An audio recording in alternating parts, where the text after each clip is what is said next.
Okay, so how's everybody doing? We're back at the bench here. You having fun yet?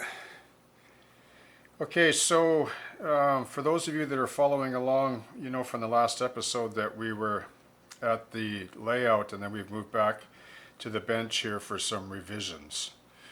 The first drawing that we sort of chose to work from was this one. Now, as you're learning or as I'm trying to convey, let me just give you a quote that something I wrote here. It's always a challenge to convey the context of the artist mind in the dynamic sense as the creative process has its way. So essentially that's what we're trying to do, and that's the challenge is trying to take you along this journey to see how I evolve composition in a particular situation with the model. Now, part of the problem, and I'll show you in a second here, with this particular concept was good to begin with, but there's too much window here. I mean, if this is HO scale, like I'll show you. What have we got here? Well, let me just draw a quick door here, and I'll show you on the drawing anyway. But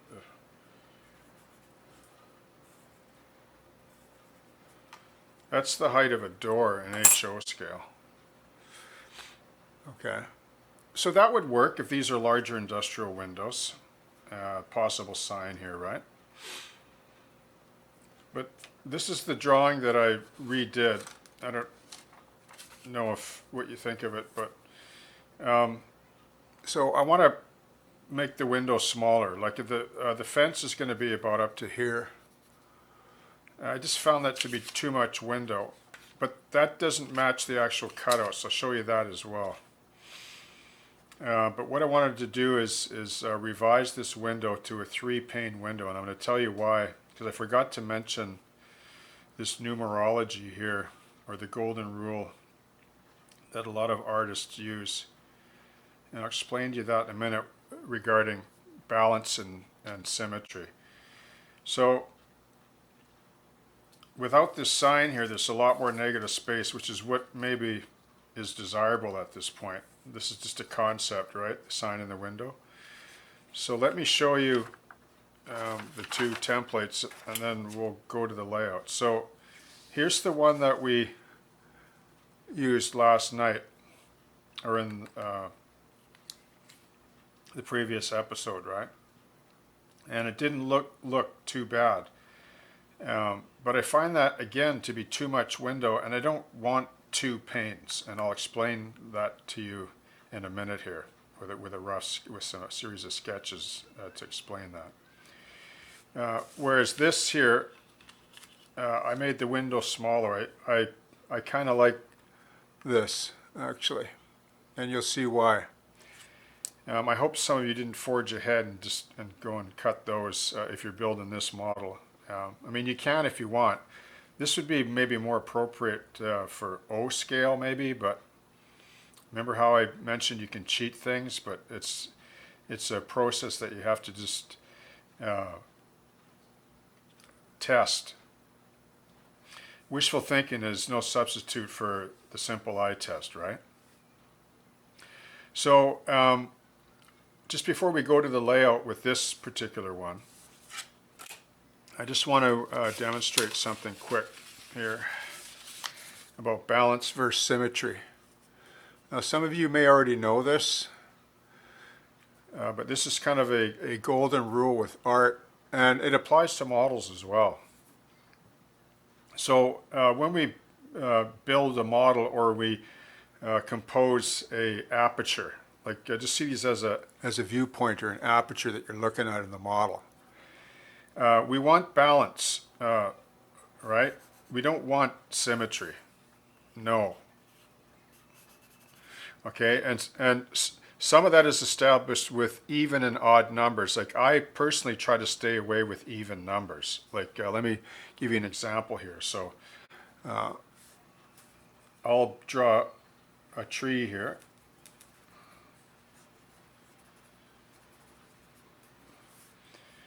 And then I'll draw another one here.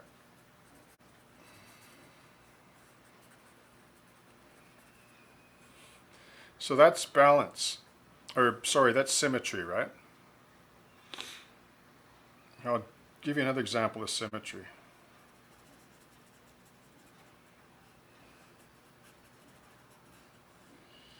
That's symmetry as well. Okay.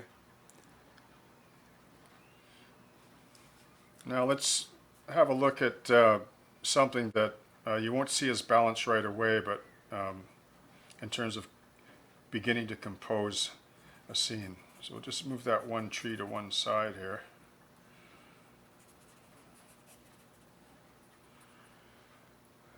Like that.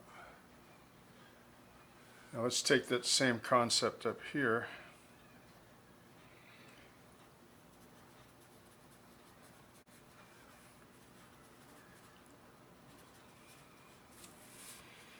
But this time let's do have two smaller trees here.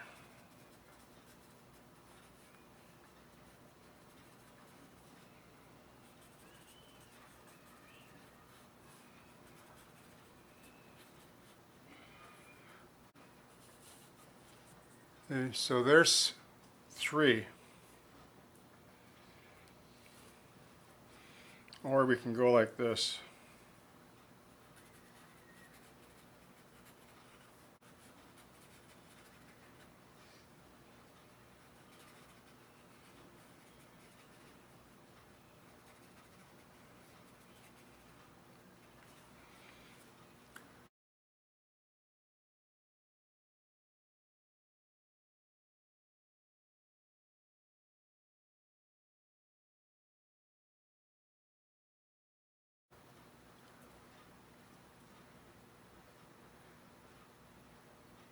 So these two here have potential, right?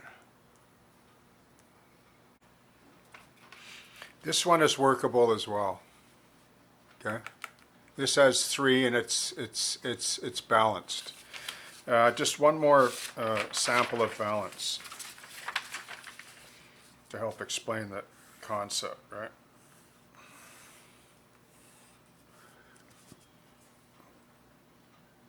One big rock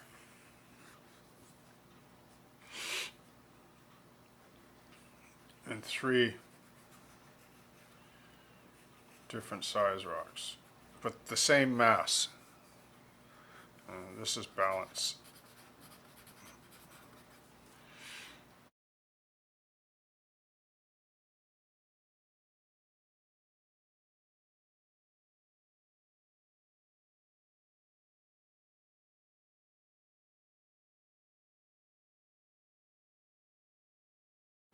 This is what we want, right?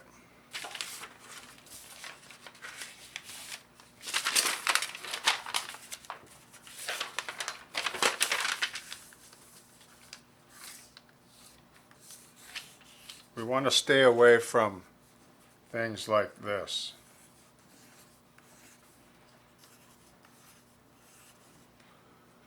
Right? If it's just this, it's workable. But this is what we're after.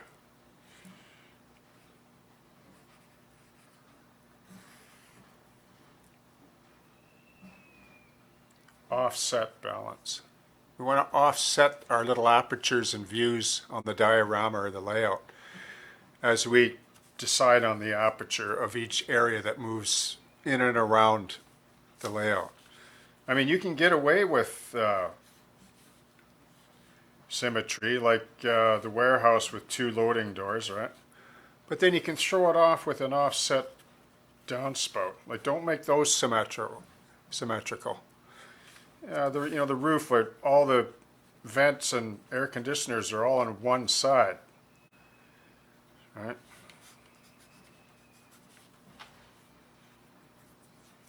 The weight, like balance the weight, balance all your gack and details.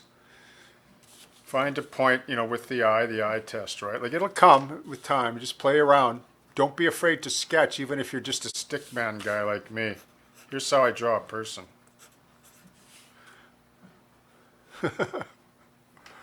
Okay?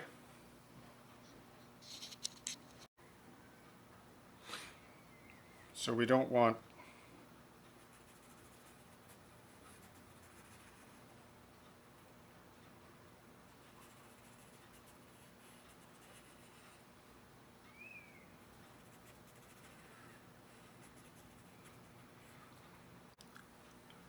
this either. That's a type of symmetry, even though there's odd numbers, right? We want this type of thing right here.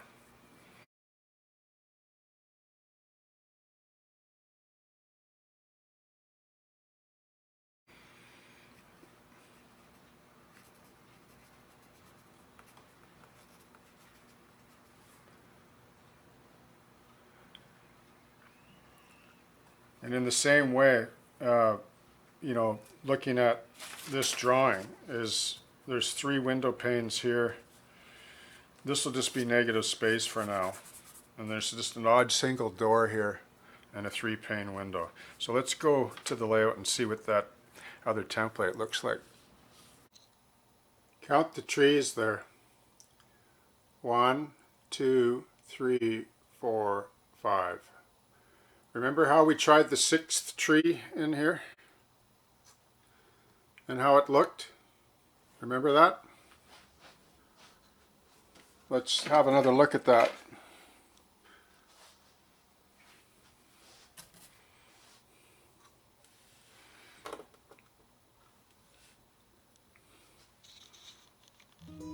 No.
Okay, so here's an example of we're talking about balance and symmetry, right?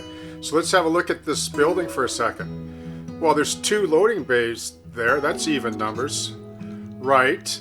But notice the odd number equation applied here again. Watch. See the single vent here? 3 downspouts. Odd numbers, odd numbers, odd numbers on these supports. 1, 2, 3. 1, 2, 3. One's open, one's closed. If that was closed, look at the roof. 1, 2, 3, 4, 5. Balance, right? That's what I mean.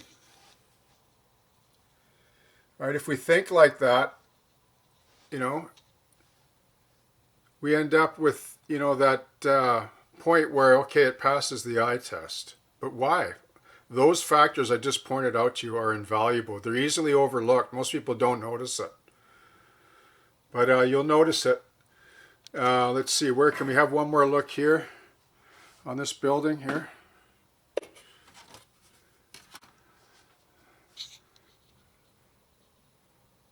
There's only 2 vents there, but it works because of the shape of them. There's only 2 light buckets here, but see how the vent is offset, and then the little vent over here, and then this one single.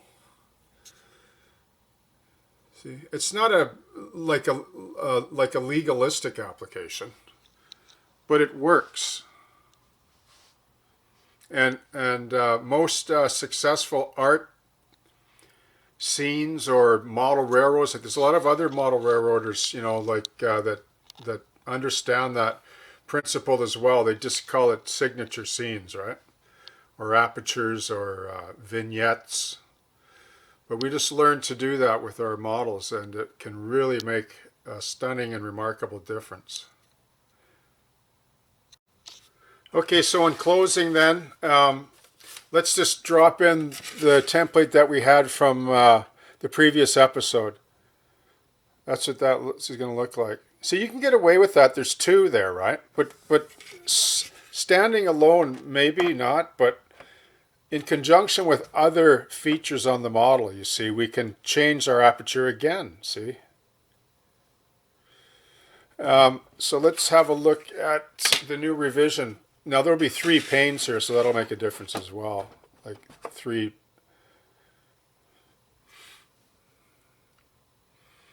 With a possible door here, so when the gates open a bit, it'll draw the viewer in. There'll be something back there to draw the viewer's eye, to move the eye. And if this has got glazing in it, there might be, the reflection will be powerful in itself. Maybe it'll reflect off this tree. Okay, so thanks for tuning in. Thanks for all the new subs, by the way. I really appreciate all of you. And it's exciting to take you on this journey and finish off the Glover Road diorama and learn something from it. I mean, I'm learning too, right? So, it's ever learning, right? Never coming to the full knowledge of the truth. That's the idea. But desiring to do so, right? Okay, so I hope you have a great day. We'll see you on the next episode.